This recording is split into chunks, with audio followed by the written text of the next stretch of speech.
Video kick off करेंगे big news के साथ। रिपोर्ट्स आ चुकी है कि द ओजी ब्लड लाइन के सब मेंबर्स फ्राइडे नाइट स्मैकडाउन से मंडे नाइट रॉ में शिफ्ट किए जा सकते हैं। पहले तो बात सिर्फ रोमन रेंस तक थी, लेकिन शायद नेटफ्लिक्स का प्रेशर डब्ल्यूडब्ल्यू के ऊपर बढ़ता जा रहा है, जिसकी वजह से रोमन रेंस के साथ Sami Zayn, Jimmy and Jey Uso, Paul Heyman, इन सब की blockbuster entry Monday Night Raw में हो सकती है। अगर आपको मैं डिटेल में बताऊं तो स्मैकडाउन जो कि 6 दिसंबर को हुआ था, उसमें माइकल खोल ने WW first ever transfer window को अनवील किया है, जिसके मुताबिक रॉ, स्मैकडाउन और एनएक्सटी के ना सिर्फ सुपरस्टार्स बल्कि टाइटल्स और यहां तक के जनरल मैनेजर्स भी शफल किए जा सकते हैं। अगर तो द ओजी ब्लड लाइन के सब मेंबर्स मंडे नाइट रॉ में शिफ्ट हो जाते हैं तो रॉ वर्थ वॉचिंग ब्रांड बन जाएगा, और यही नेटफ्लिक्स की डिमांड है। मूव करेंगे अब बिग ब्रॉन्सन रीड की तरफ, जो कि लंबे अरसे के लिए WWE से बाहर हो चुके हैं। रिपोर्ट्स आ रही है कि ब्रॉन्सन रीड 7 से 8 महीने तक आउट ऑफ एक्शन रह सकते हैं, और इसकी वजह से ये बड़े event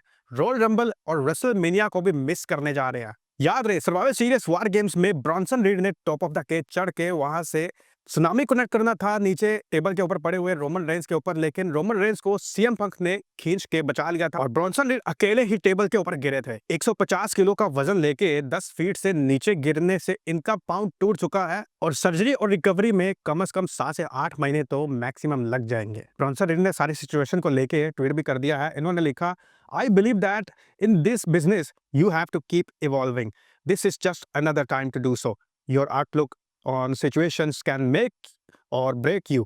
My spirit is unbreakable. मेरी और ब्रॉन्सन रीड के तमाम फैंस की नेक तमन्ना है इनके साथ हैं। Get well soon big read. WrestleMania का भी 1 नाइट शो होता था, लेकिन पिछले कुछ सालों से हम देख रहे हैं कि इसको 2 नाइट्स में कन्वर्ट कर दिया गया है, और ये तजर्बा खासा कामयाब रहा है। अब टीकेओ के सीईओ ने रिवील कर दिया है कि WWE मजीद इवेंट्स को 2 नाइट्स में कन्वर्ट करने का प्लान कर रही है। याद रहे, रेसलमेनिया के बाद समर स्लैम को भी 2 नाइट्स में कन्वर्ट करने की डिस्कशन हो चुकी है। अब शायद रॉयल रंबल को भी इस प्लान में डालने की तैयारी की जा रही है। अगर तो रॉयल रंबल शो 2 नाइट्स में शिफ्ट होता है तो फर्स्ट नाइट में हमें वुमेन्स रॉयल रंबल मैच देखने को मिल सकता है, जबकि सेकंड नाइट में मेंस रॉयल रंबल हो सकता है। मूव करेंगे अब ड्रू मैकिंटायर की तरफ, जिन्होंने रिसेंटली अपना रिटर्न किया है WWE के अंदर। मैकिंटायर ने असली वाला रीजन रिवील कर दिया है कि वो आखिर WWE से क्यों एब्सेंट रहे हैं। मैकिंटायर के मुताबिक इनका एक पर्सनल फैमिली लॉस हो चुका था, जिसकी वजह से इनको घर जाना पड़ा।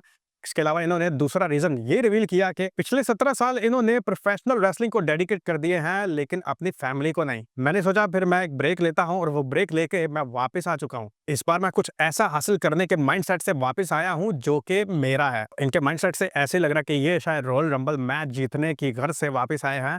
तो अगर तो ये रॉयल रंबल मैच जीत भी जाते हैं, आई डोंट थिंक ये कोई सरप्राइज वाली बात होगी। ड्रू मैकिंटायर ने वापस आते ही ब्लड लाइन के मेंबर्स के ऊपर अटैक किया है, और इनकी नजरें आई थिंक रोमन रेंस की तरफ जाती नजर आ रही हैं, लेकिन अभी इन्होंने ब्लड लाइन के सबसे कमजोर तरीन मेंबर समी ज़ेन को दबोचा है। यकीनन रोमन रेंस इस सब मामले पे गहरी नजर रखे हुए होंगे। अभी तो रोमन रेंस WWE टीवी से 2024 तक ऑफ हैं, लेकिन जैसे ही अपनी वापसी करेंगे ये समी ज़ेन का बदला लेने जरूर आ सकते हैं। ब्रॉक लेसनर का अपनी वाइफ सेबल के साथ एक रिसेंट वाला फोटो सोशल मीडिया के ऊपर वायरल हो रहा है। ब्रॉक लेसनर ने सेबल के साथ एक कॉन्सर्ट अटेंड किया था, और ये फोटो वही का है, और इसमें देखा जा सकता है कि दोनों ही एजेड लग रहे हैं। सेबल की अगर बात की जाए तो ये 55 साल की हैं, जबकि दूसरी तरफ Brock Lesnar 47 years of age है। तो इन दोनों के दरमियान 8 साल का गैप बनता है। इनकी वाइफ ब्रॉक लेसनर से 8 साल बड़ी हैं। आई होप ब्रॉक लेसनर जल्द अपनी वापसी करेंगे। रूमर्स तो काफी चल रही हैं, लेकिन WWE शायद इसके लिए परफेक्ट टाइम की इंतजार में है। WWE Saturday night main event के 4 मैचेस अभी तक कंफर्म हो चुके हैं, और रिपोर्ट्स के मुताबिक WWE इस शो को 2 घंटे का करने वाली है, क्योंकि ये प्रीमियम शो नहीं है। तो कंफर्म मैचेस की अगर मैं आपको डिटेल बताऊं तो पहला match Drew McIntyre versus Sami Zayn, उसके बाद Liv Morgan versus Iyo Sky women's world championship, Cody Rhodes versus Kevin Owens undisputed WWE championship, Gunther versus Finn Balor versus Damian Priest world heavyweight championship, जो कि पिछले Monday Night Raw में तब्दील हुआ है। Netflix पे मंडे नाइट रॉ का debut आज से कुछ ही वीक्स दूर है, और इसमें कुछ ऐसी अमेजिंग चीज़ें होने वाली हैं जिसको आई थिंक आपके साथ ज़रूर शेयर किया जाना चाहिए। अगर मैं इसको आपसे शेयर करूं तो इसमें सबसे पहले बात करूंगा लाइव एट $2 बिलियन इन्विट डोम। ये ब्रांड न्यू एरिना बना है बहुत ही हैवी लुक के साथ।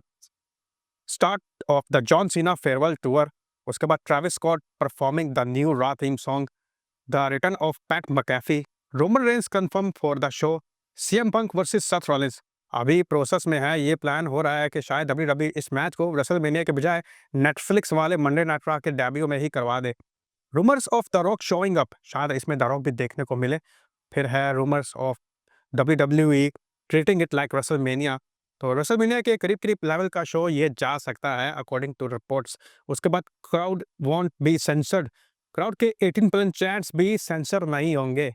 तो ये थी नेटफ्लिक्स पर रॉ डेब्यू की अभी तक की डिटेल्स। आपकी सबको लेके क्या राय है? कमेंट बॉक्स में ज़रूर शेयर कीजिए। मिलते हैं अगले वीडियो में। सी यू नेक्स्ट टाइम।